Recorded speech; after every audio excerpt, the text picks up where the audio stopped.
Buongiorno, la roba si è asciugata miracolosamente e io inizio a procedere con l'impacchettamento mattutino dopo una colazione eccellente che mi lascia un po' perplesso però, perché ho mangiato 4 tazze di cereali con latte e poi un bel panino col salame e caffè e succo di pesca a concludere ovviamente, quindi sono degli abbinamenti particolari.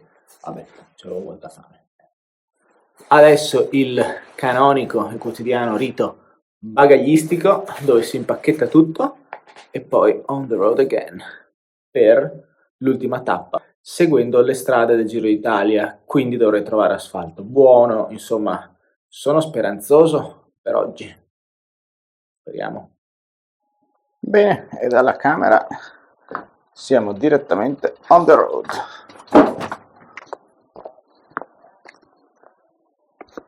Ponci, ponci, popopom. Ragazzi, è incredibile. Per la serie Gli imprevisti ho fatto una bellissima serie di foto invece di fare video per l'ultima ora e mezza, penso. Ecco. Di là si saliva al Monte Sirino e quella era la strada del Giro. Quindi mi ci sono ricongiunto adesso e niente, la gamba va bene oggi. Una considerazione che avevo fatto e che mi va di rifare su questo viaggio, su questa avventura, riguarda i lucani. Ora siamo in un periodo estremamente politically correct in cui è un dovere morale imposto quasi quello di dire che siamo tutti uguali e le differenze non esistono, vero? Ma io non sono d'accordo, penso anzi che proprio nel capire le differenze e vederle, senza giudicare, ma nel vedere le differenze stia gran parte della comprensione delle cose e quindi mi sento, ripeto, senza giudizio, di notare alcune cose sui lucani. Guidano, magari non tutti, estremamente piano e lenti, tant'è che mi trovo spesso, anche su strade così, quindi pianeggianti, non per forza in discesa, a superare diverse automobili. Proprio grande calma, sciallanza, come si suol dire. Detto questo, per altri aspetti, direi proprio di modo di fare, mi ricordano forse un po' gli abruzzesi.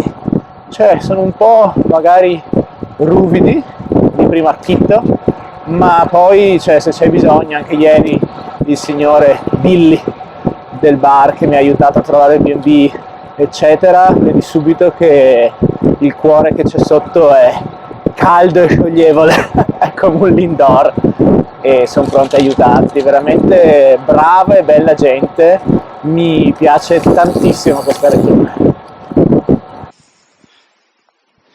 Sono giunto ad un bivuz, come dico sempre, e io dovrei andare di qua, ma non mi piace questa strada. Mi sono veramente stufato di queste B-roads piene di unità canine arrabbiate e io vado di qua. Il giro andava di qua e io vado di qua.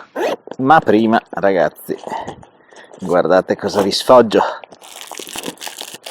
Brioscina che quando vedrà il video Valentina della pasticceria Fiori, pregiatissima, vorrà darmi con un legno ovviamente e attenzione, succhetto Ace, la cui cannuccia adesso devo recuperare perché sennò come faccio a berlo non si sa. Eccola.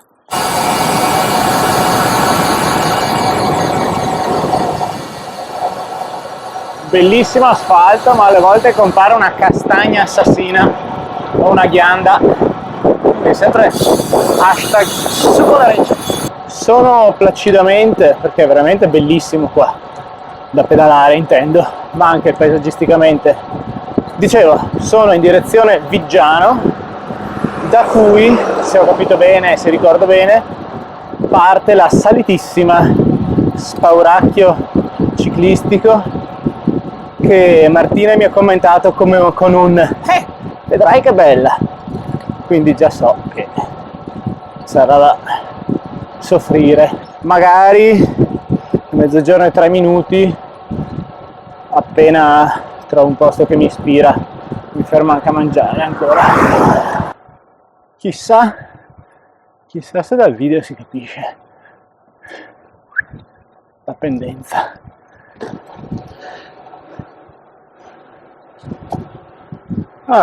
Sono giunto al main city center di Viggiano. Che salita, ragazzi, anche solo fin qua. Il peggio da venire, bellissimo, ma che pendenze. Allora, a parte che è un po' otturata, sto facendo scorrere l'acqua così si rinfresca. Una nota super mega positiva della Basilicata è che è una terra piena di fontane, non ho mai avuto problemi di acqua.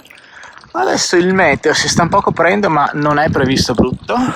E mentre stavo mangiando, io non riprendo mai i pasti, vabbè, ho conosciuto un signore, un ragazzo super simpatico che ha un negozio di bici qui, Gianco Bikes, se avete bisogno di assistenza a Viggiano, e gli ho fatto una domanda riguardo l'annoso problema dei cani e mi ha confermato quello che dicevo prima, che non so neanche se ho ripreso poi, perché col fatto che stavo facendo le foto ho visto dei cani stamattina, ero in un posto senza niente e uno stava addirittura mangiando, mi sono fermato e mi sono fatto vedere, mi sono palesato, gli ho fatto cioè che mi hanno visto e sono rimasto fermo, giù dalla bici.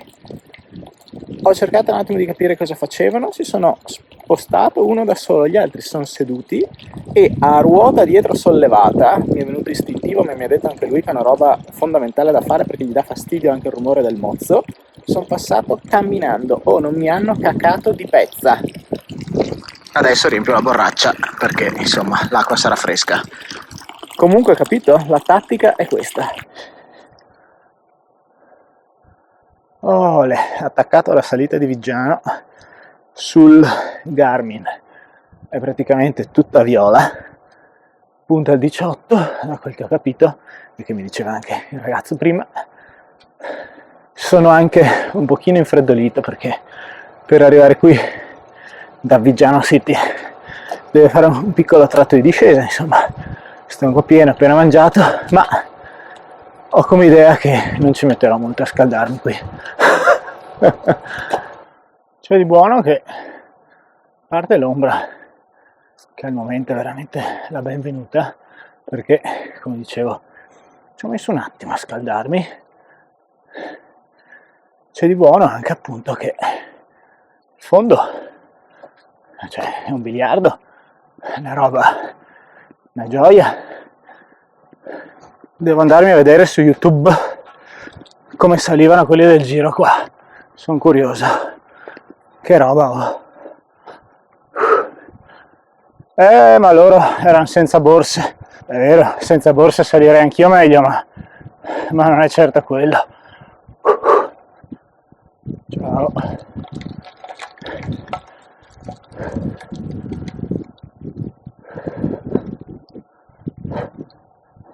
Maybe we are on top. Comunque ci sono anche gli impianti da sci qua su, siamo quasi a 1400. Uè la Peppa, che posto!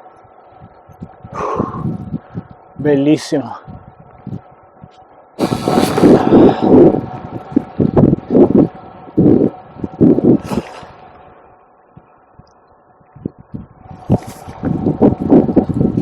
Calvello. Ciao Bovi.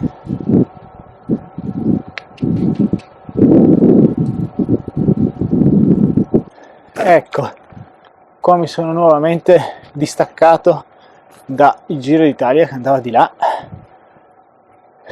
Di là praticamente si scende, perché c'è un'altra salitozza, mentre io per di qua, direzione Calvello, dovrei restare, in teoria, sempre in teoria, più in quota e poi fare la discesissima finale, interrotta ovviamente da vari strappi, però la discesa finale fino a Potenza, che la cartellonistica che c'era lì dista 32 km.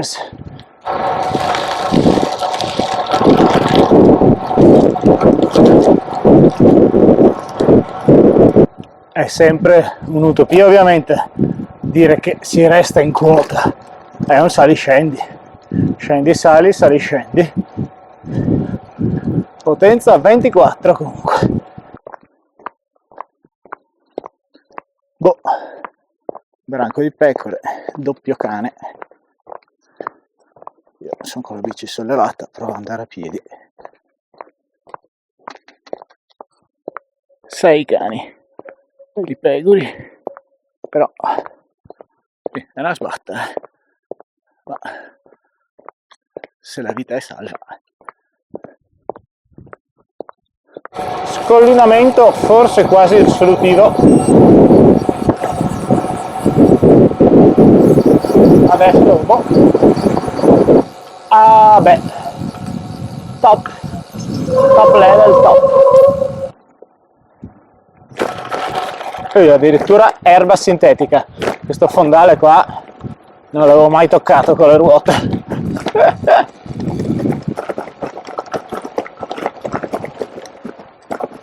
Dai, hopla.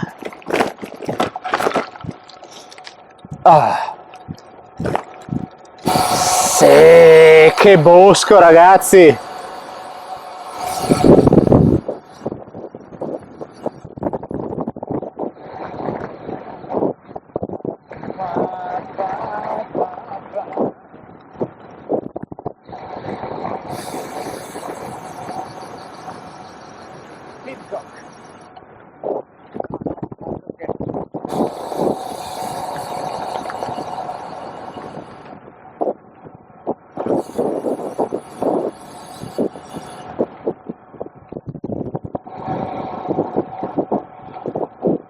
Strada pazzesca, forse da guidare, una delle più belle che abbiamo mai fatto in assoluto, è la più bella del giro. Eccoci, già lasciato alle mie spalle Potenza, di cui non ho attraversato il centro perché non era in programma, e sono a 5 minuti neanche dalla macchina.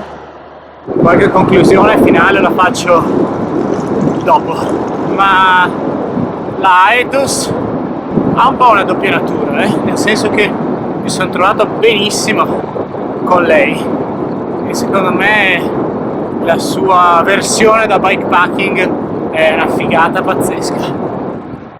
E appelai, riponiamo le AirPods. Sono giunto alla Yeti, che figata.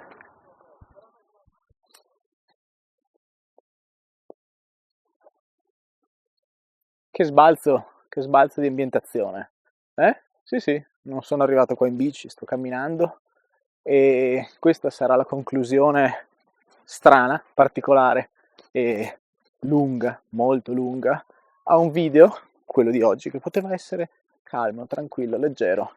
Non ho fatto fatica, nell'ultima tappa è stata bella e relativamente tranquilla, ho addirittura trovato la soluzione ai branchi di cani, della Basilicata perlomeno, magari a seconda dei luoghi loro cambiano carattere, e immediatamente dopo l'arrivo mi sono fatto una doccia e sono partito alla volta dell'Abruzzo, questo Abruzzo, non tanto per pedalare, ma perché la mia prossima meta, ho cercato di concentrare un po' di cose insieme, sarà la Toscana, e ho approfittato allora dell'ospitalità magnifica del mio amico Roberto per spezzare un po' il viaggio. Insomma, oggi mi faccio un po' di meritato riposo e sono venuto qui su a Campo Imperatore. Non ho nessuna velleità sportiva, a parte il filo del microfono che dondola, sono con le scarpe normali, quindi niente di che.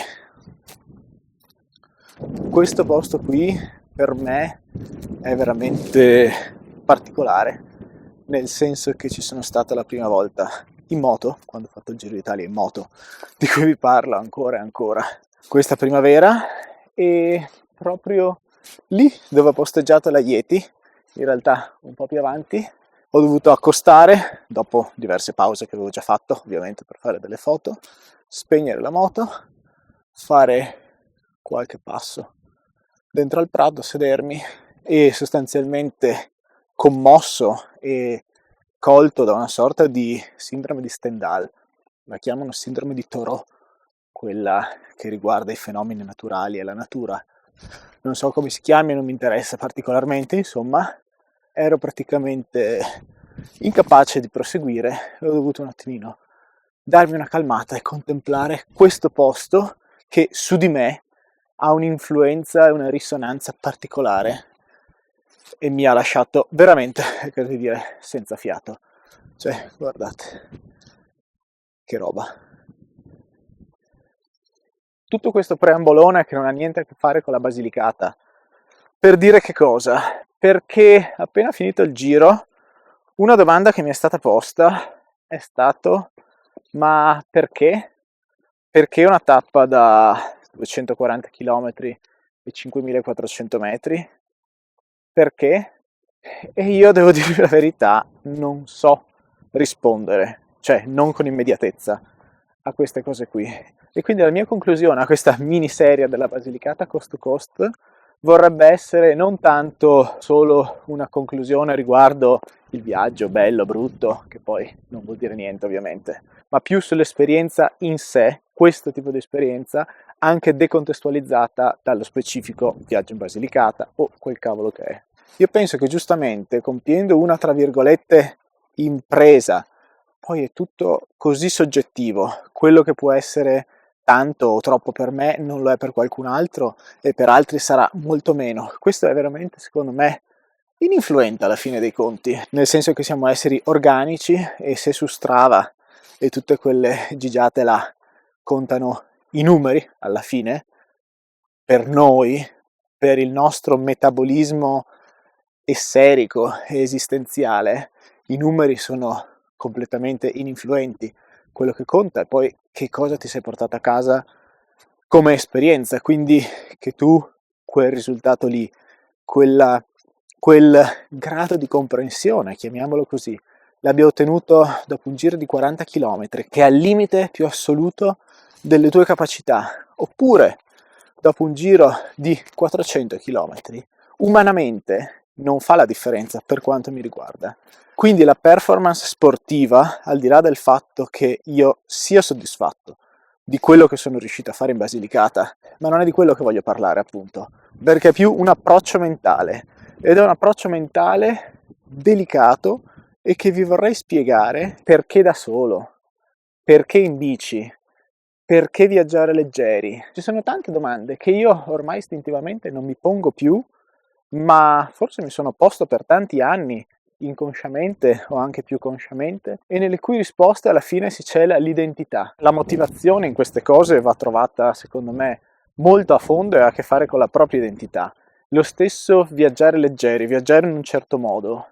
Ogni oggetto a cui si rinuncia per viaggiare leggeri ha di conseguenza l'acquisizione di una determinata abilità e tranquillità allo stesso tempo di sopperire con se stessi e con la propria volontà, con il proprio essere, mettiamolo così, per essere quasi un po' mistici, ma lo sapete che a me piace questo aspetto anche delle avventure solitarie soprattutto.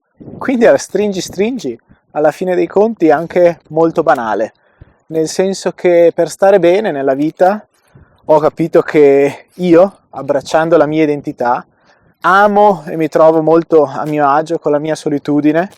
Per tanti anni ho cercato, tra virgolette, anche un po' di combattere questa mia indole, buttandomi forzatamente in situazioni anche molto affollate, manifestazioni, risse, celebrazioni collettive di qualsivoglia eventi, ma alla fine dei conti ho visto che quello che mi fa stare bene è comunque la dimensione vegeto-minerale e la mia solitudine. Amo gli esseri umani, alcuni particolarmente, tra l'altro, e avendo vissuto situazioni anche di disagio, fatica maggiori rispetto a quelle che vivo a casa e nella quotidianità, poi anche questo è applicabile alla quotidianità, rimettendo tutto in prospettiva. Una grande fatica rende le fatiche quotidiane molto piccole, molto più facili da affrontare. Una grande paura rende le piccole paure quotidiane molto più piccole, molto più affrontabili e così via, no? E quindi vado anche a stringere e arrivare al succo della questione con questo bel raggio di sole che mi scalda le manine che si stanno ibernando quello che vorrei dire in conclusione a questa Basilicata Coast to Coast, che è stata una figata pazzesca, non è tanto e necessariamente, al di là delle tracce che sono in descrizione, eccetera, prendete la bici e mettetevi a pedalare, pesate la bici, fatevi un kit come il mio, si pedala così o si pedala colì, ma sarà anche magari una frase fatta, non lo so, andate, o almeno provate ad andare a fondo nella vostra identità e fate le cose come la vostra naturale inclinazione vi spinge a farle. Più andrete a fondo in queste, più magari si riesce anche a ridurre il materiale, le paure, tutta una serie di cose. E non necessariamente seguite un tutorial su come si fanno le cose, su come si vive una determinata esperienza, o quanto e come deve essere misurata, quanto deve essere grande o piccola una determinata cosa, che sia un'esperienza, il peso di un oggetto, per essere giusta, finché tornerete a casa, che è sempre fondamentale, insomma, in un modo o nell'altro, con, oltre che un sorriso, la sensazione di aver capito qualche cosa di se stessi e di averci guadagnato qualche cosa in un modo o nell'altro, perché comunque a ogni prezzo, sudore, fatica, corrisponde un guadagno, va bene, è una figata. E la Basilicata è stata bellissima. Anche questa serie, oltre che le chiacchiere conclusive, finisce qui e spero che vi sia piaciuta. Ecco. Ciao, bye bye.